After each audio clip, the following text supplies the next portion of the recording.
ជំរាបសួរដូចជាសួស្តីអ្នកនរគ្នានៅក្នុងវីដេអូមួយនេះគឺខ្ញុំមកបង្ហាញអ្នកនរគ្នារបៀប install YouTube server នៅលើ VMware Workstation អញ្ចឹងដើម្បី install ដំបូងអ្នកត្រូវ create new visual machine មកត្រង់កន្លែងនេះអ្នកត្រូវជ្រើសយក Linux និងកន្លែង version នេះអ្នកត្រូវយក YouTube 64 bit ហើយចុច next មកហើយកន្លែងនេះគឺជាឈ្មោះរបស់ visual របស់យើង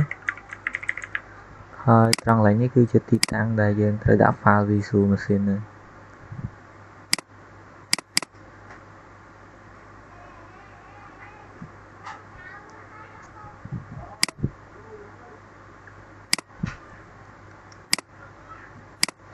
អូខេតោះមកអ្នកចុច next មកហើយដល់កន្លែងនេះគឺអ្នកមិនបាច់រើសឬក៏ថែមថយទេគឺ next ទេមកកន្លែងនេះគឺជា memory យើងយក 4G មក next ទៀតមក next មកហើយកន្លែងនេះគឺអ្នកយក default ហើយកន្លែងនេះគឺអ្នកយកទី1មកគឺ store this as single file មកជាមានថាយើងដាក់វាតាមមួយ file បានហើយហើយនេះមើល 20G ហ្នឹងមកនៅទៀតមកទីនេះតោះមកអ្នកត្រូវចូលទៅកន្លែង CD DVD នេះដើម្បីចូលទៅ select យក file OS របស់យើងគឺ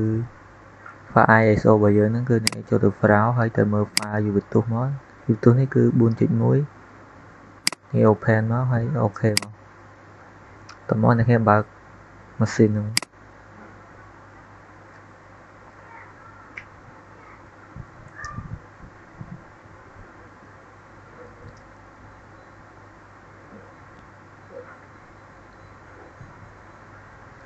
ត្រង់នេះគឺអ្នក enter មក select យកអាទី1 enter មក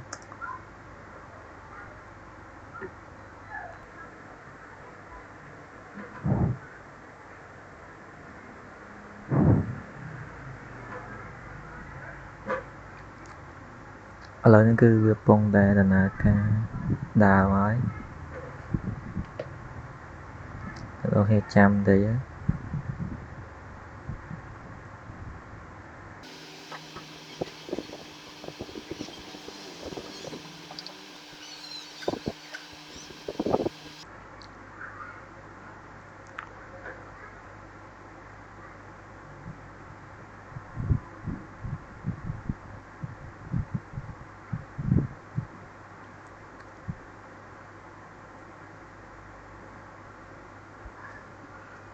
អូខេមកដល់កន្លែងនេះគឺអ្នកត្រូវជ្រើសយកភាសាអង់គ្លេសហ្នឹងមកហើយអ្នក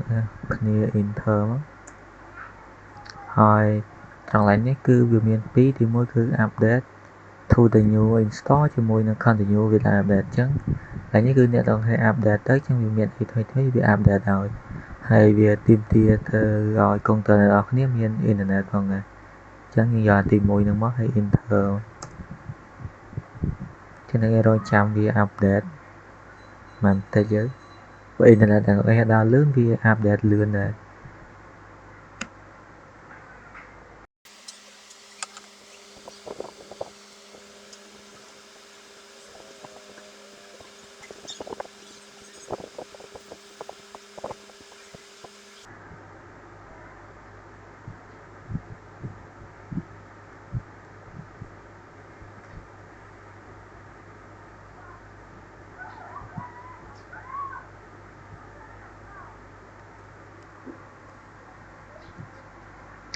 អូខេមកដល់កន្លែងនេះគឺអ្នកត្រូវចុចដានហ្នឹងមកហើយ enter មកនេះគេដានទៀតមកដល់កន្លែងនេះគឺដានទៀតមកហើយត្រង់កន្លែងនេះគឺវាកំពុងតែ test ជាងគេឲ្យវាដំណើរការ test សិនមក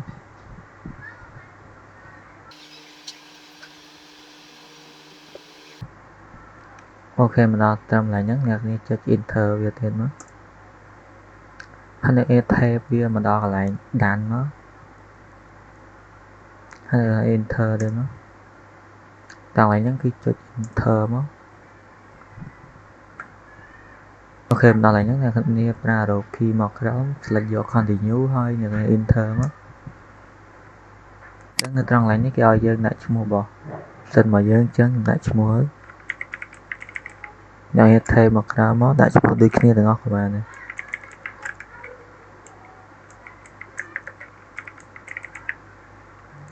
កន្លែងនេះគេឲ្យយើងតម្រូវដាក់ password ចឹងខ្ញុំដាក់ password ខ្ញុំមក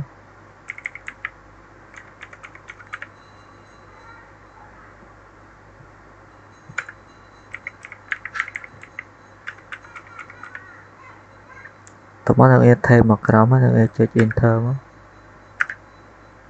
តោះនេះគឺ continue បន្តទៀតមកកន្លែងនេះគឺអ្នកនេះថេកន្លែងដានមកហើយ enter ទៀតមកចឹងត្រង់នេះគឺអ្នកនេះដានមកហើយ enter វាទៀតមកឥឡូវនេះវាកំពុងតែ install YouTube ឲ្យយើងហើយចឹងអ្នកអាចមើលឡើងកំពុង install នេះបានចឹងបើ internet អ្នកនរគ្នាលឿនគឺការ install របស់វាគឺអត់យូរទេមក play ទេ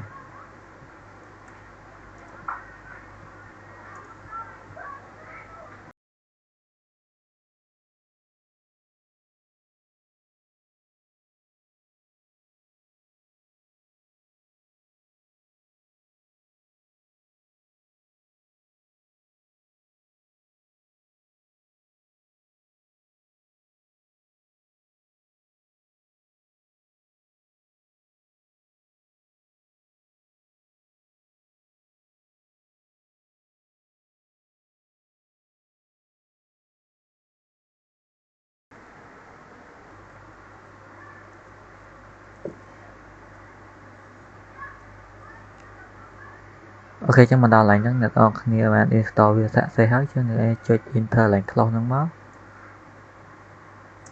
អូខេឡើងនេះគឺអ្នកនរគ្នានឹងឃើញមួយទៀតគឺ reboot now ចឹងអ្នកគ្នា arrow key យកមកឡើង reboot now ហើយអ្នកគ្នា enter ទៀតមកជាកំពុងតែដើរហើយអ្នកនរគ្នារងចាំវាទៅយើង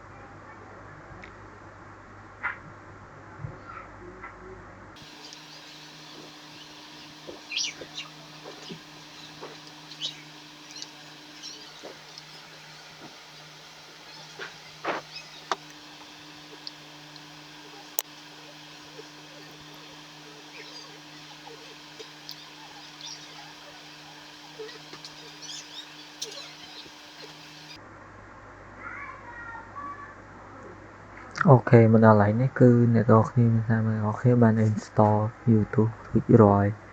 ចឹងអ្នកឯង login ចូល user របស់អ្នកនរគ្នាទៅហើយនេះគឺ password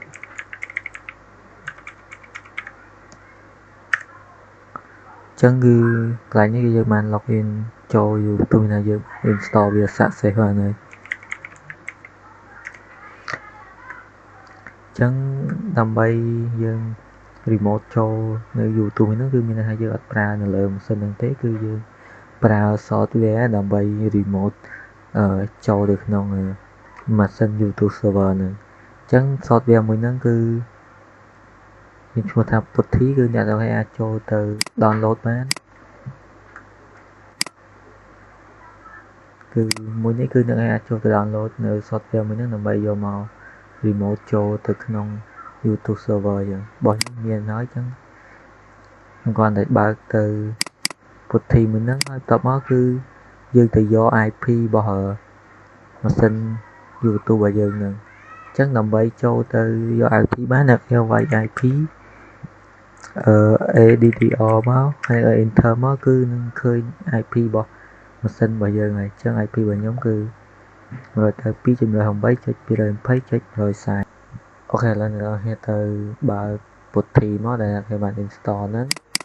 តបមកហើយចូល IP របស់យើងមកចឹង IP របស់ខ្ញុំវិញគឺ 192.168.220.140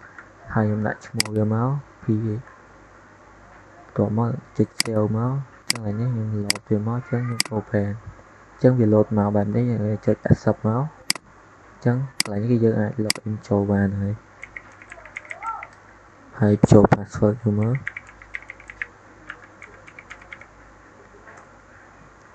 ចឹងគឺមានថាយើង remote ចូលទៅក្នុង server របស់យើងអាស្រ័យហើយចឹងវីដេអូរបស់ខ្ញុំគឺមានតែប៉ុណ្្នឹងទេចឹងអរគុណអ្នកនរគ្នាដែលបានចូលទៅមើលនៅវីដេអូមួយនេះ